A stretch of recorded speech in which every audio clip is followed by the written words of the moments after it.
मुंबईच्या महापौरांची 11 फेब्रुवारीला अधिकृत घोषणा होणार आहे। तब्बल 44 वर्षांनी मुंबईत भाजपचा महापौर बसणार आहे। रितू तावडे 11 फेब्रुवारीला अधिकृतपणे महापौरपदी विराजमान होतील।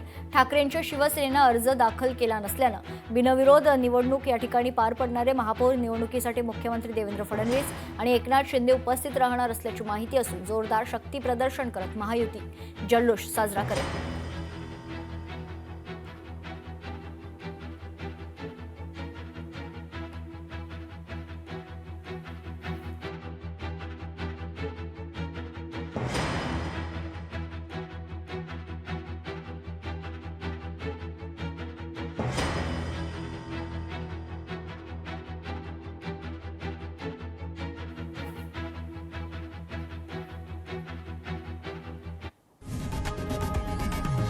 लोकशाही मराठी ऐका, पहा, जागरूक रहा।